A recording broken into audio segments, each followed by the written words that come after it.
Yep, so 1, 2,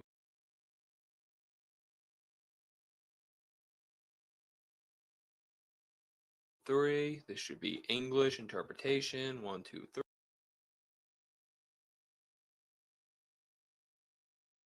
3.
in the UN structure, in the way the UN entities collaborate and operate.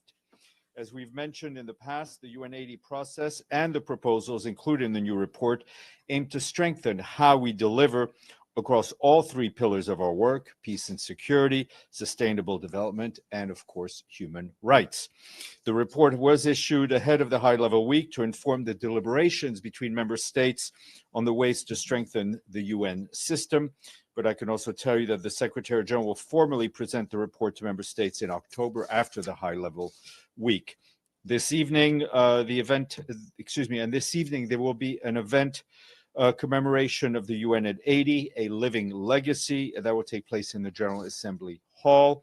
The Secretary General will speak and is expected to say that the United Nations lives in every peacekeeper who stands between conflict and calm, in every humanitarian worker who reaches the unreachable, and in every diplomat who chooses dialogue over discord. He will ask all of us to honor the legacy that we have inherited and commit to the legacy that we will leave behind. Turning to the situation in the Gaza Strip.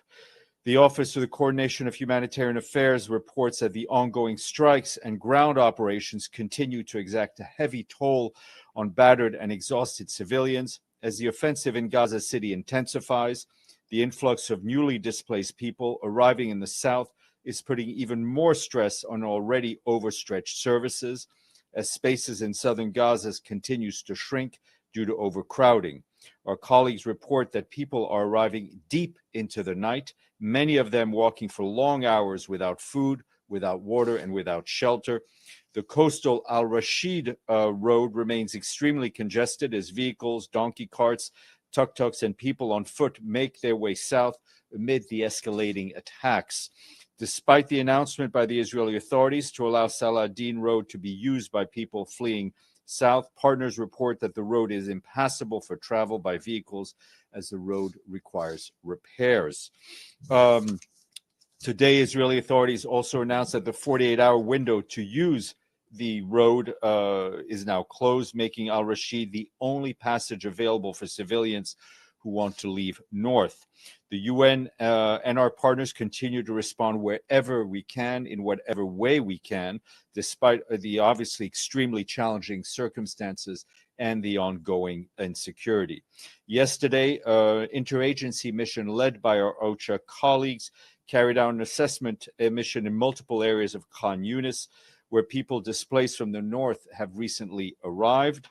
The assessment noted high levels of need among the displaced families, especially for shelter, for food, for water, for medical care, for every essential part of survival.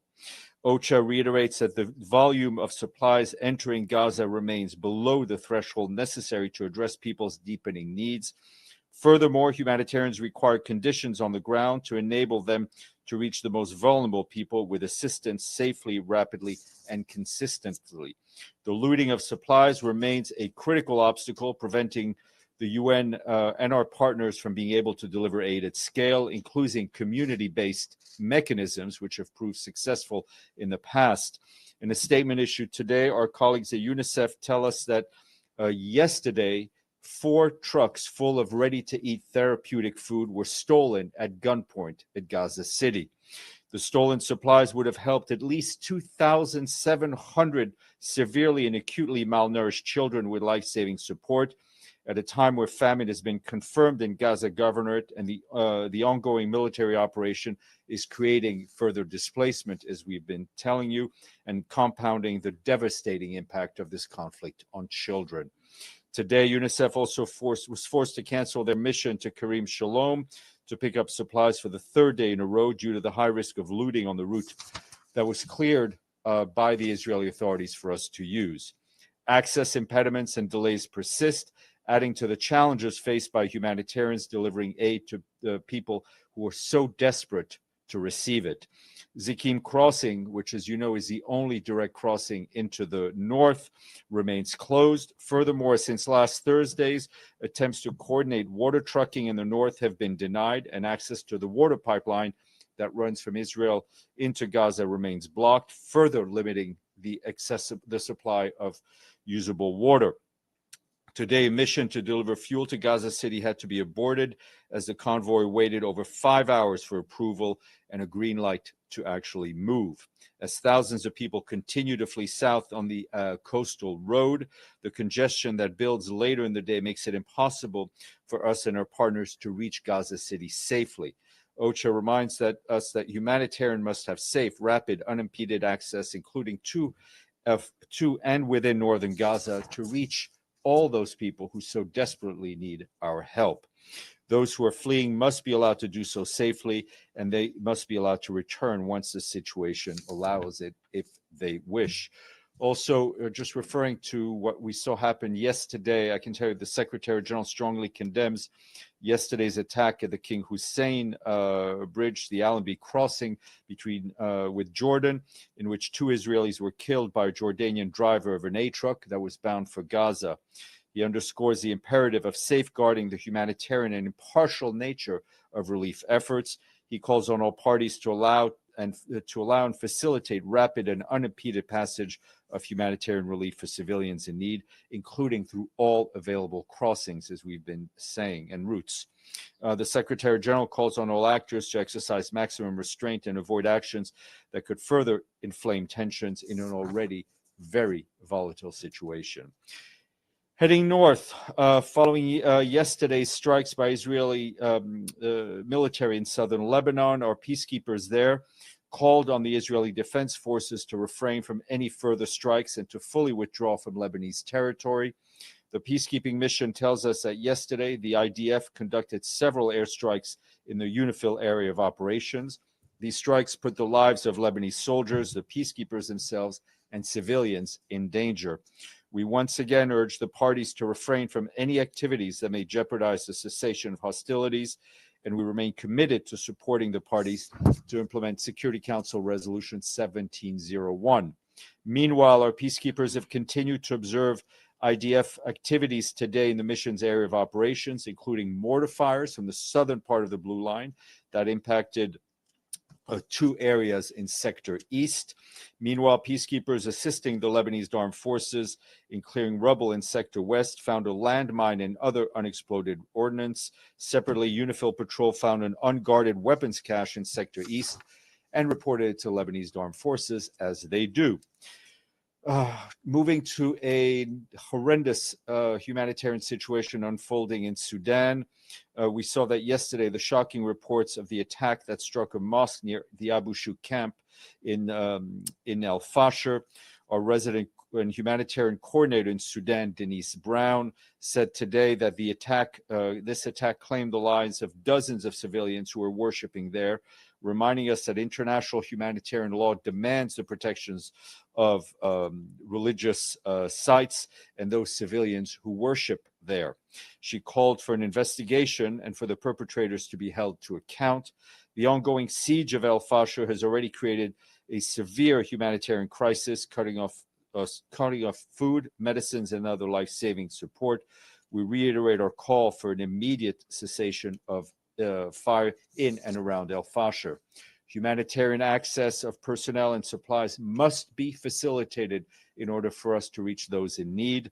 And just to note that a report issued by our human rights colleagues in Geneva today showed that the conflict-driven crisis in Sudan in the first half of this year, with a significant rise in civilian killings, including summary executions, amid growing ethnic violence and a worsening humanitarian situation.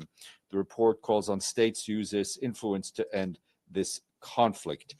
Turning to South Sudan, our humanitarian colleagues say that our partners, along with ourselves, continue to deliver vital aid despite widespread flooding across the country. According to local sources, nearly 380,000 people have now been impacted by the floods, with the majority of them in Jonglei and Unity states. 135,000 people have been displaced and are now seeking shelter in a higher ground. We and our partners are distributing food. Our colleagues with nutrition have reached more than 1,300 children under the age of 5, while the UNICEF has pre-positioned nutrition supplies to treat malnourished children. Our partners have also delivered medical supplies to support routine emergency services and repaired boreholes and constructed dikes. Our humanitarian colleagues also tell us that these efforts are taking place despite significant challenges. These include limited funding and shortages of critical supplies. Flooding is also cutting off communities and rendered roads impassable, particularly in Unity, Upper Nile, and Jonglei State. The health risks linked to the floods, including rising cases of malaria and cholera, are a very serious threat. Turning to Haiti, where the situation is pretty dire there, including with flooding. Our humanitarian colleagues tell us that flooding in the Northwest Department has impacted hundreds of families. According to authorities, heavy rains earlier this week triggered a sudden overflow of a river, flooding several neighborhoods in a number of communities in the Northwest area of the country. Initial figures indicate that 460 families have been affected, 550 houses flooded. Several fishermen also reported missing. Businesses, houses, crops, livestock, and fishing activities have been affected. The bridge over the river sustained heavy damage, and roads connecting the town of Port-au-Paix to other communities is now impassable. Haitian civil protection teams, supported by local volunteers, have been deployed to conduct rapid assessments, and OCHA, in close collaboration with the civil protection and humanitarian partners, is also monitoring the situation, coordinating efforts to ensure urgent needs are addressed and identified. Those needs include evacuation, clearing of blocked roads, sanitation, non-food items, fuel for generators, and mosquito nets, among other things. Authorities warn that without urgent action, the situation could get even worse as the hurricane season continues. Quick update from the Democratic Republic of the Congo and our peacekeepers there. Yesterday, the mission's temporary operating base in Komanda, near Bunia in the Ituri province, responded to gunfire in the area. Peacekeepers were swiftly deployed to assess the situation and fired warning shots to deter the threat. According to the Congolese armed forces, the incident was linked to robbery attempt attributed to members of an armed group. The situation has since been brought under control. Peacekeepers continue to carry out regular patrols in the area to help protect civilians and support efforts to maintain stability. Couple of international days. What is tomorrow is World Cleanup Day. Who knew? This day is a reminder that if there was no action taken now on waste management, the global direct cost of waste management could almost double to a staggering $640.3 billion United States dollars within 25 years. And on Sunday is a day you should all know. It is the International Day of Peace. Peace. This is what we hear. In his message, the Secretary General says, peace is everyone's business. We must silence the guns and suffering, build bridges, create stability, and create prosperity.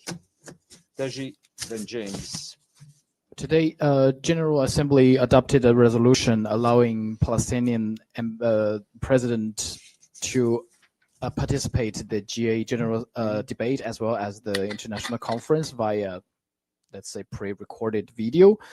Does that mean that there's the result that the visa has been denied officially?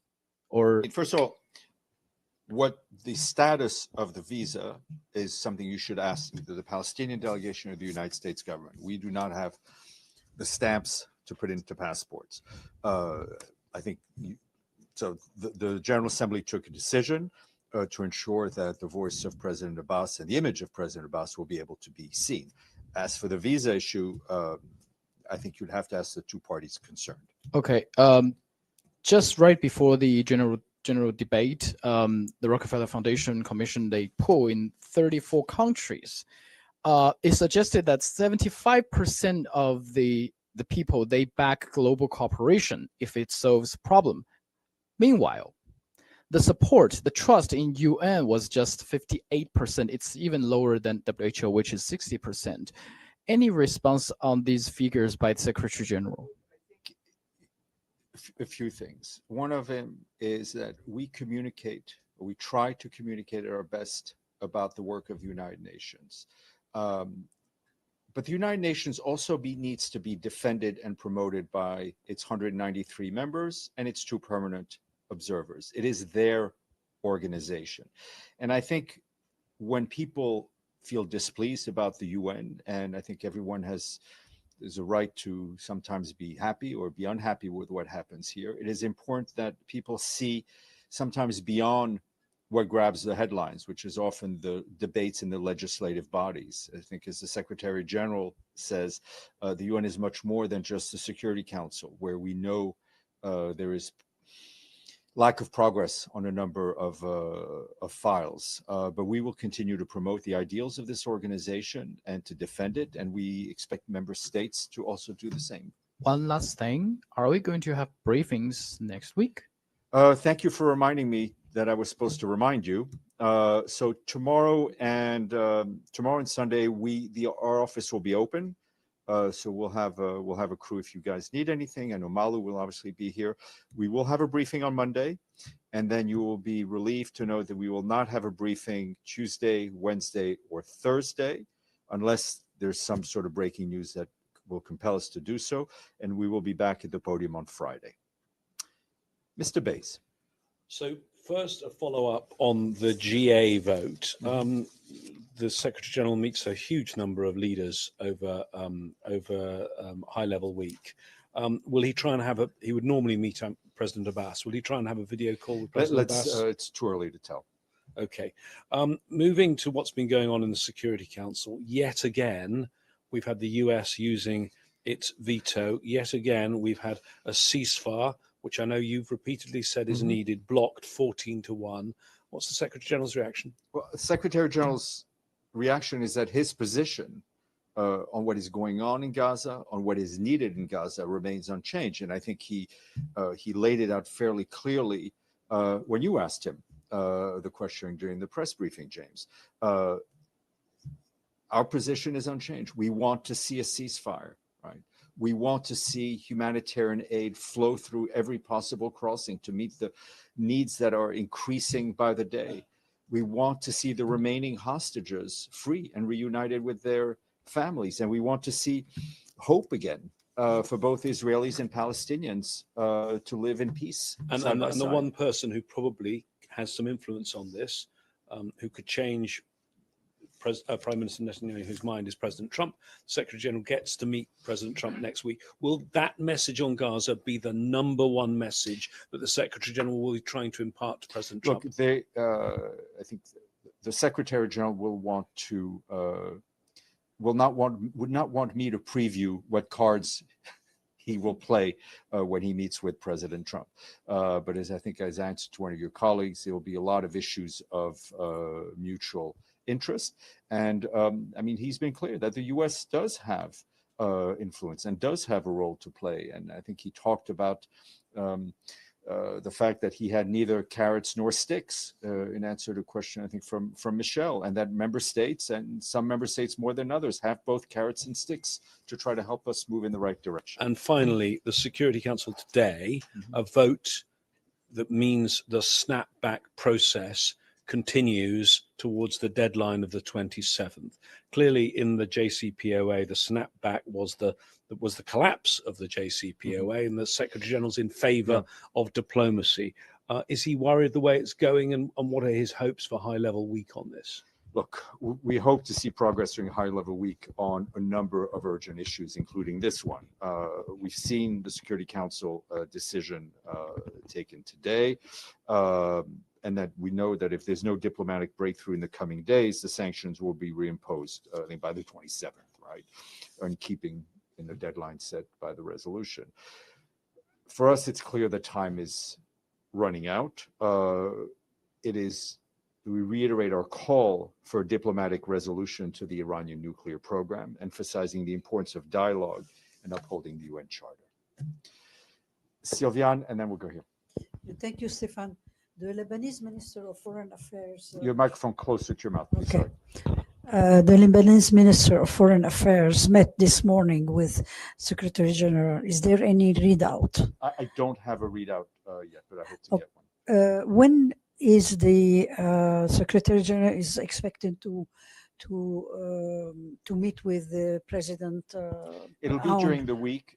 So You have any date? no, any- so we will need you to bear with us, right? We will issue the list of bilaterals the day before.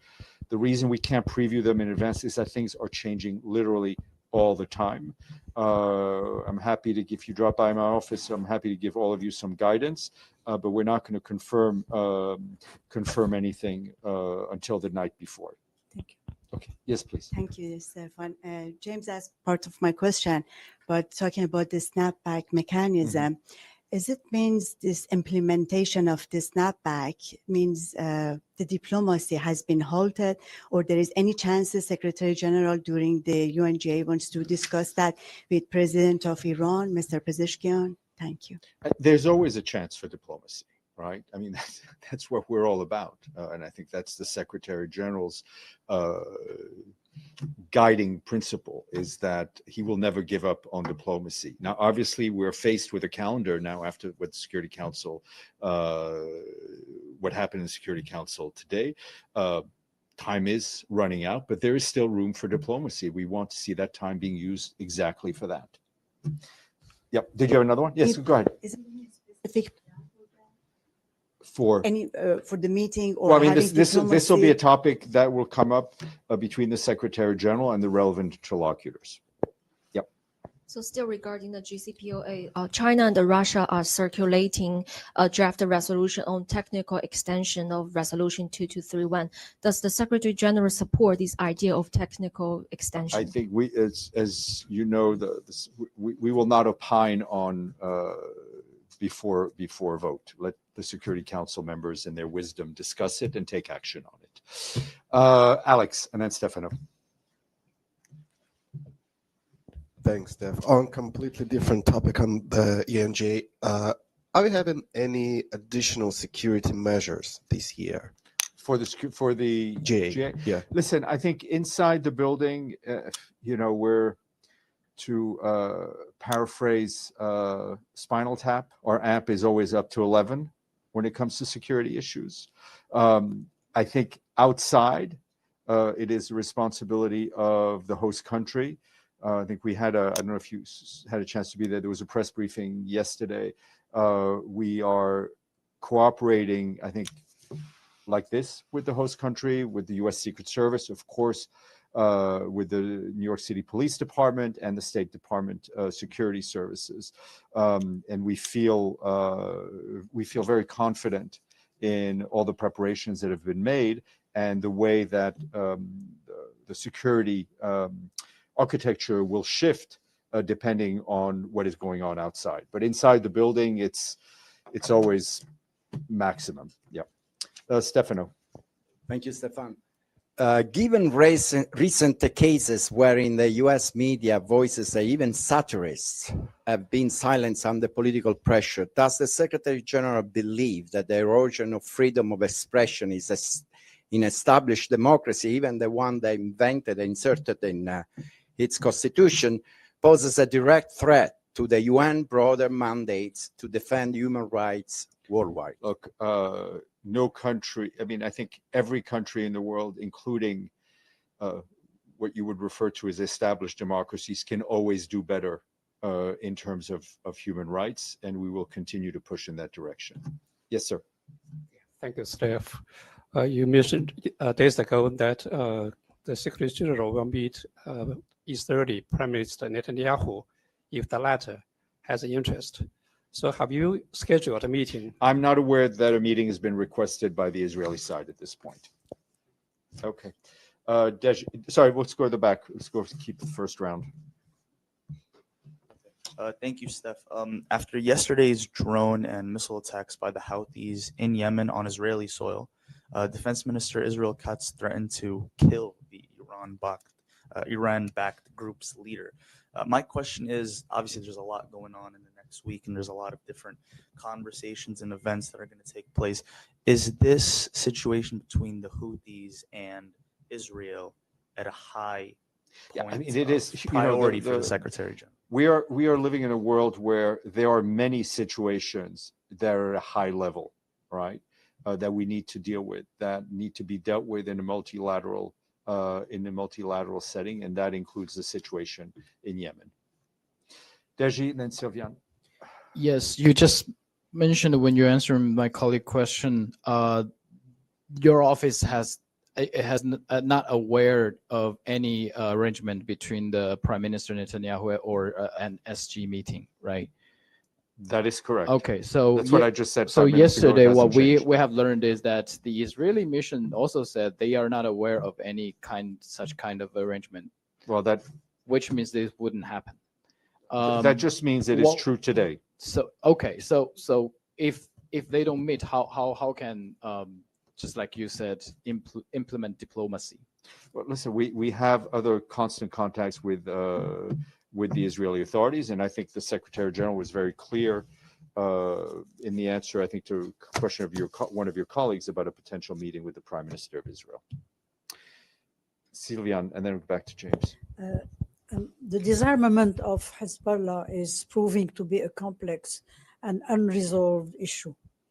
While Israel appears determined to continue its bombardment in Lebanon, what concrete steps can the United Nations take to break this deadlock and prevent further escalation? Well, I guess my question to you, Sylviane, is kind of related to the way I answered Deji, is when people say, what steps can the United Nations do?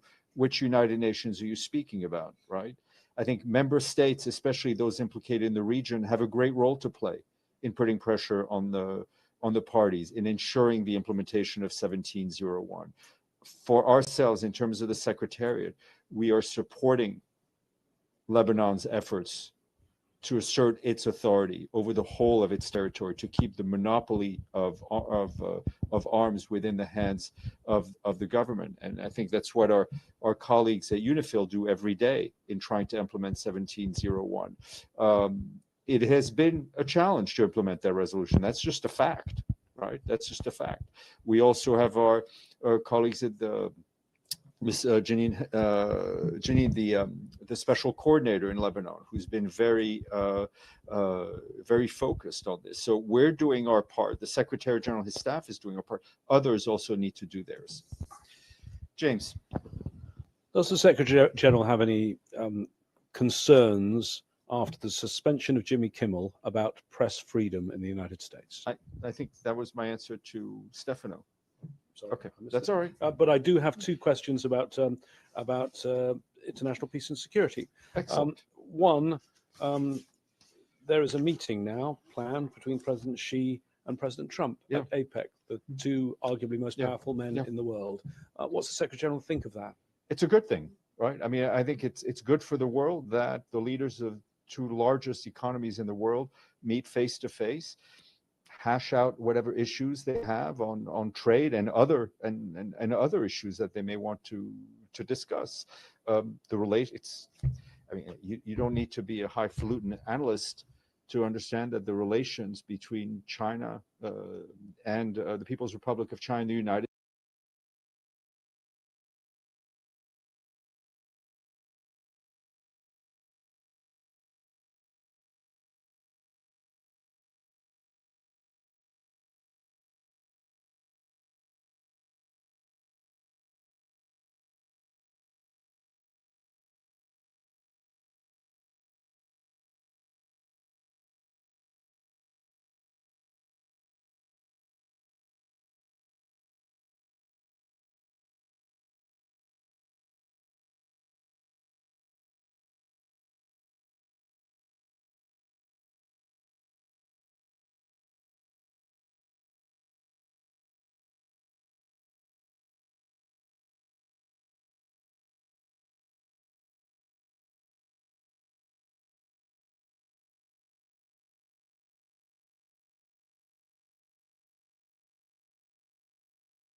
you.